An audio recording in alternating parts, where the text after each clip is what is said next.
cuando salimos de aquel lugar, hermano, y llegamos ahí, haga de cuenta que era una colonia que estaba bajo una maldición generacional, donde había muchas prodolinas, donde había mucha prostitución, donde había muchos, antes eran piñeros, hermano, pintaban pájaros de colores. Tenía un tío que le decían Polo, porque se llamaba Polinar, le decían Polo, y ellos pintaban los pájaros de colores y se iban a la Juárez a vendérselos a los americanos, y venían a risa y risa porque les vendían pájaros pintados, pero el rollo que ellos traían, pues eso se dedicaban, eran piñeros y eran carteristas. Entonces había una maldad muy terrible en aquel tiempo, en aquel lugar. ¿Sabe, hermano? Cuando mi madre salió de la cárcel, nosotros creímos que mi madre se iba a componer. Nosotros creímos que mi madre había aprendido la lección y que se iba a salir de las drogas. Pero al llegar a ese lugar, mi madre nos dejó con mi abuela y ella empezó a seguir su vida. Prácticamente nos dejó ahí con mi abuela en medio de una hambre extrema, en medio de una pobreza extrema,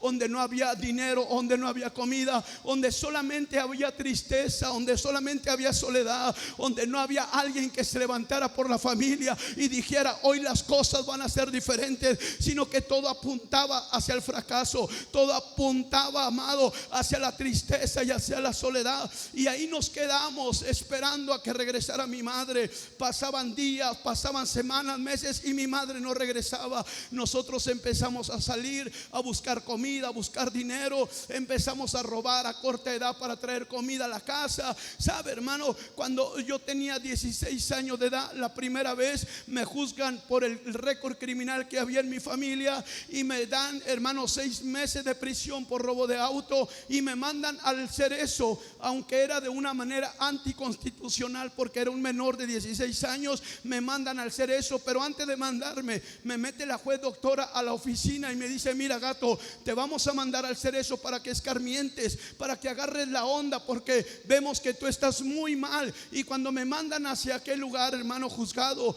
como mayor, me dan los 6 meses y me mandan al Cerezo. Al regresar yo a aquel lugar, imagínese, era un niño de 16 años. Al regresar yo a aquella cárcel, cuando yo entro a ese lugar, había una maldición generacional que decía que yo debería de haber muerto en la cárcel, que yo debería haber muerto de una sobredosis, que yo debería de haber muerto apuñalada. Cuando yo entro a aquel lugar, prácticamente esa maldición como que me abraza, y fue como regresar a casa, donde mi madre había perdido la mitad de su juventud, donde habían nacido mis hermanos, donde había crecido yo prácticamente desde los 2 años. Y al estar entrando a aquel lugar, prácticamente era como regresar a casa. ¿Por qué? Porque todavía había hombres que habían andado con mi madre, todavía había hombres que me conocían cuando nosotros habíamos salido. Así es que llegar a aquel lugar, ahí viene el gatito, y entro a aquel lugar, hermano, y prácticamente fue como regresar a casa. Cuando estoy los 6 meses y me devuelven, que se cumple mi sentencia, me trasladan al tribunal, y al meterme a la oficina me pregunta la juez doctora: ¿aprendiste la lección? ¿Escarmentaste? ¿Te sirvió que te hayan mandado? Pero yo le dije: no sabe lo que usted hizo conmigo. Yo ya venía usando otras drogas, yo ya venía más tatuado de mi cuerpo, yo ya venía más despierto maliciosamente de aquel lugar, de tal manera que cuando me sueltan duro algunos meses y otra vez ahora me pongo mayor, porque ya tenía un récord que ya me conocían en la cárcel. Entonces me pongo mayor y me llevan al Cerezo, y luego salgo a los cuantos meses y otra vez me vuelven a agarrar y otra vez ahí voy para adentro. La última vez tenía 5 meses de haber salido y caigo por homicidio calificado. Me acuerdo que un 30 de mayo llego a la casa, hermano, como a las 9 de la noche, 9:30, ya estaba oscuro, y mi madre me decía: hijo, ya no te salgas, acuéstate a dormir. Y yo le decía: ahorita vengo, madre. Y me decía: no, hijo, ya acuéstate a dormir. Y yo le decía: no, madre, ahorita vengo. Era día de mi cumpleaños y yo quería salir a loquearla, pero no le hice caso a mi madre esa noche. Y cuando me salí de aquel lugar, iba un joven juntamente conmigo,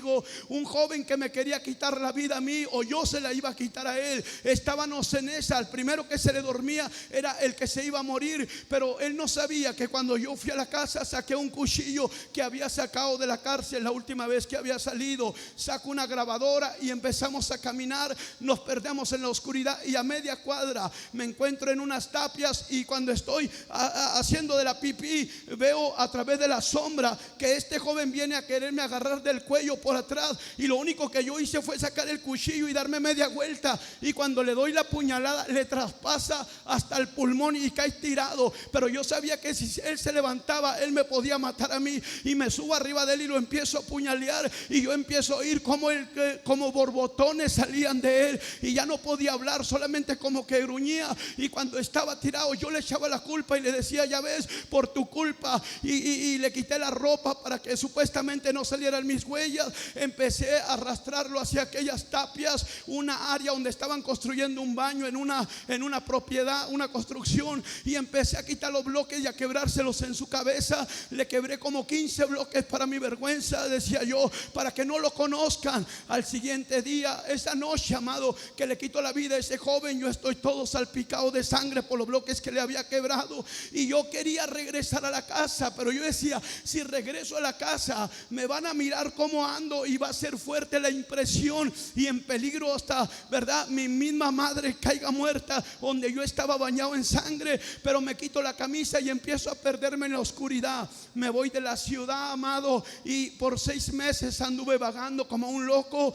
Yo miraba a mi madre en el centro y me decía: mira, llega la policía a la casa, me quiebran la puerta, me golpean y me preguntan que en dónde te tengo escondido, porque como ellos sabían que mi madre era adicta a la droga, como ellos sabían la historia de mi madre, ellos decían: tú lo tienes escondido en algún lugar. Entonces, cuando yo empecé a mirar todo eso, yo ya no me fui de la ciudad, y yo quería que me agarraran porque estaba joven y decía: más vale que me agarren de una vez. Y sí, hermano, a los 2-3 meses me agarran y ahí me llevan por orden de aprehensión hasta el Cerezo. De homicidio calificado me querían dar de cerca. Antes la máxima era de 30 a 40 años, pero sabe, me dan 14 años de edad, de sentencia prácticamente. Y yo sabía que no estaba porque me había pasado un semáforo en rojo. Yo sabía que no iba a estar meses, de tal manera, hermano, que me volví peor todavía que como yo era dentro de la cárcel. Empecé a tatuarme, a usar otra droga, me empecé a acoplar con algunos hombres que traían bastantes años de edad, hombres que algunos de ellos no salieron a la libertad porque los mataron allá adentro, a otros los trasladaron de Ciudad Juárez y los mataron en Chihuahua, otros todavía están en otras ciudades. Pero sabe, hermano, cuando yo llegué a ese lugar, yo duro poco tiempo abajo del Cerezo, y luego me meto en problemas y me llevan a un área de máxima seguridad donde estuve por 4 años. En una ocasión, una persona, amado, estábamos bien locos y yo me metí a mi celda, y antes usábamos Vaselina Hockey Club o Three Flowers, se llamaba, de 3 flores, y estaba ahí, hermano, en el espejo bien loco echándome vaselina, y de repente siento como que me están tocando la espalda, pero yo no le hago caso y me sigo echando vaselina. Pero cuando volteo a ver quién me estaba hablando, veo los chorros de sangre que me están saliendo, me estaban apuñaleando, y yo pensaba que me estaban tocando por la espalda. Y cuando volteo y veo los chorros de sangre, prácticamente yo ya me estaba bañando, y allá a un lado estaba el bonque. Alcancé a agarrar la almohada y como pude empecé a quitarme con la almohada las puñaladas y con los pies. Pero hermano, me traspasaron un pie. Cuando alcancé a salir me dieron otro aquí, de tal manera que me destrozaron los tendones, uno de mis discos, una paleta. Me dieron 2 puñaladas que si no hubiera topado en el hueso hubiera muerto instantáneamente. ¿Por qué le platico?